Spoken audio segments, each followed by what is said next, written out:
दोस्तों, हाल के दिनों में हमने इंडिया और चाइना से जुड़े सीमा विवाद को देखा। 2017 में भी हमने इंडिया और चाइना से जुड़े डोकलाम कॉन्फ्लिक्ट को देखा था। बार बार ऐसे कॉन्फ्लिक्ट्स को देखकर हमें ऐसा ही लगता है कि क्या हो अगर अभी इंडिया और चाइना का वॉर हो जाए तो भारत के पास ऐसे कौन से सबसे डेडलीस्ट वेपन्स हैं जो भारत वॉर में एनिमी के टारगेट्स को डिस्ट्रॉय करने के लिए यूज़ करेगा। तो फिर आइए हम भारत के ऐसे ही 10 सबसे डेडलीस्ट वेपन्स को देखते हैं।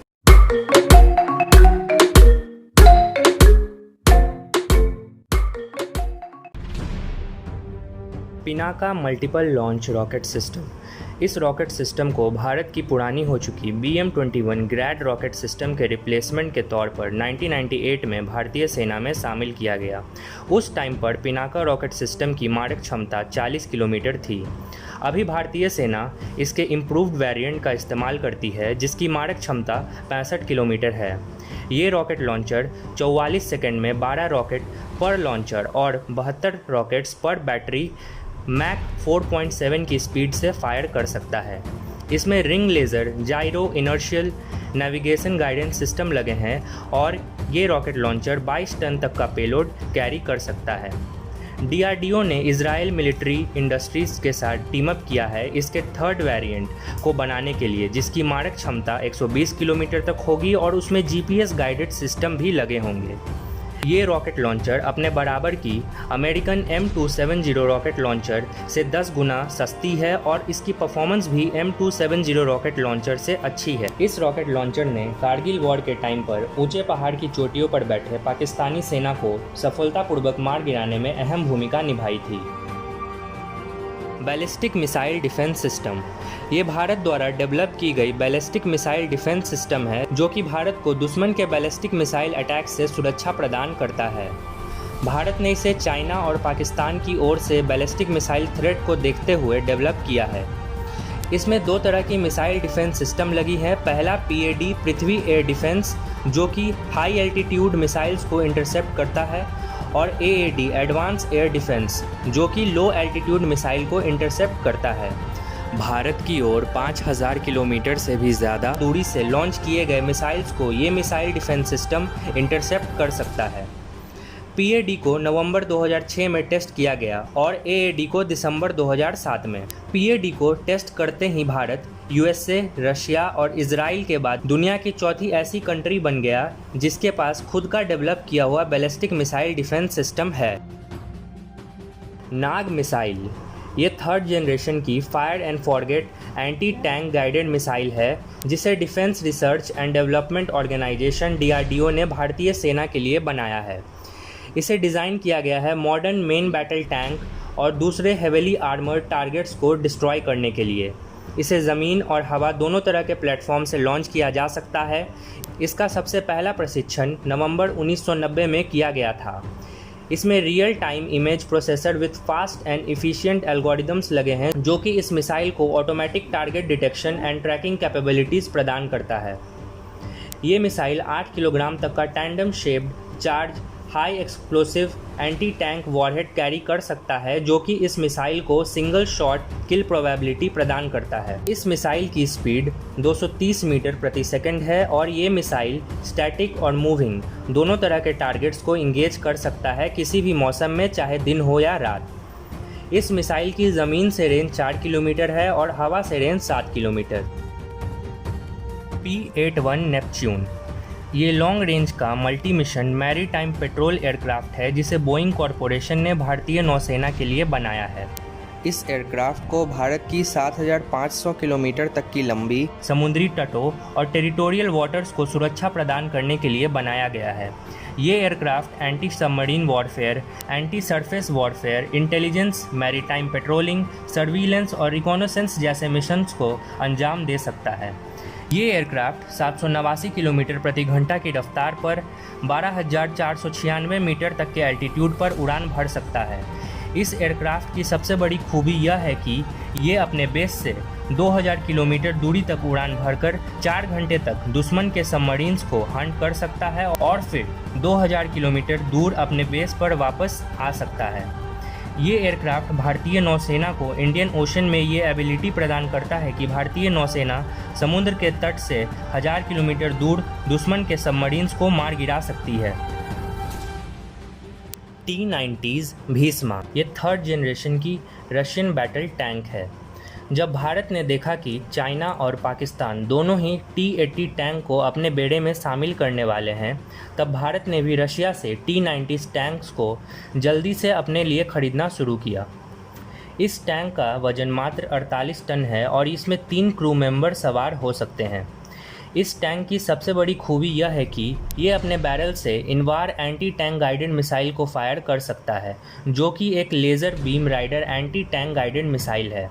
इंडियन वेरिएंट T-90 टैंक में भारत ने खुद से बनाए हुए कंचन सेरेमिक कवच को इस टैंक पर लगाया है, जो कि इस टैंक को दुश्मन के मिसाइल से सुरक्षा प्रदान करता है।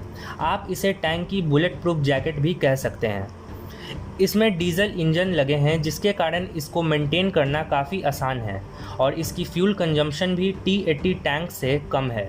ये रशियन T-98 टैंक का डाउनग्रेडेड वेरिएंट है, पर भारत ने इसमें इजराइल, फ्रेंच और स्वीडन के सब सिस्टम्स को लगाकर इसे T-98 टैंक से भी बेहतर बना लिया है। भारत कुल 600 T-90s टैंक्स को ऑपरेट करता है और ये नंबर्स 2020 में 1500 तक हो जाएंगे। INS Vikramaditya and INS Kolkata 5वें नंबर पर INS विक्रमादित्य और कोलकाता क्लास डिस्ट्रॉयर में टाइड हुआ है। ये दोनों भारत के सबसे पावरफुल एसेट्स हैं और ये एक साथ ऑपरेट किए जाते हैं किसी मिशन को अंजाम देने के लिए। INS विक्रमादित्य ये भारत की लेटेस्ट एयरक्राफ्ट कैरियर है और सबसे लंबी शिप है जिसे भारतीय नौसेना ऑपरेट करती है। 45,000 टन का ये कैरियर इंडियन ओशन में भारत का सबसे पावरफुल एसेट है। ये एयरक्राफ्ट कैरियर 24 MiG-29 के फाइटर्स और 6 ASW या AEW हेलीकॉप्टर्स को डिप्लॉय करने की कैपेसिटी रखता है। इसमें रशियन इलेक्ट्रॉनिक सेंसर सूट लगे हैं, जो कि इसे दुश्मन के पावरफुल एयरबॉर्न रेडार सिस्टम से ट्रैक होने से बचाता है। ये aircraft carrier long range air surveillance radars, 4 AK-630 close in weapon system, barrack 1 और बैरक 8 मिसाइल से लैस है। INS कोलकाता ये पहली मॉडर्न इंडियन डिस्ट्रॉयर है जिसे भारत में ही डिज़ाइन और बनाया गया है और ये पहला इंडियन वॉरशिप है जिसमें AESA रेडार लगे हैं। इस डिस्ट्रॉयर का मेन आर्मामेंट इसमें लगे 16 vertically launched BrahMos supersonic long range anti ship missile हैं, जो कि किसी वॉरशिप पर लगा one of the most deadliest missile है। ये मिसाइल दुश्मन के जंगी जहाज को लगभग 300 किलोमीटर दूरी तक बिल्कुल परफेक्ट एक्यूरेसी के साथ हिट कर सकता है। इस डिस्ट्रॉयर में और भी आर्मामेंट्स लगे हैं, जैसे कि Barak 8 long range surface to air missile, anti submarine rocket launchers, torpedo tubes, 76 mm की मेन गन, 30 mm की गैटलिंग गन्स और डुअल हेलीकॉप्टर हैंगर। ओवरऑल ये बहुत ही बैलेंस्ड और highly capable multi role destroyer है। फैल्कन अवाक्स भारत ने airborne early warning and control system को सबसे लेट अपने बेड़े में शामिल किया, पर ऐसा शामिल किया जिसे फेडरेशन ऑफ अमेरिकन साइंटिस्ट ने दुनिया का सबसे advance airborne early warning and control system बताया है।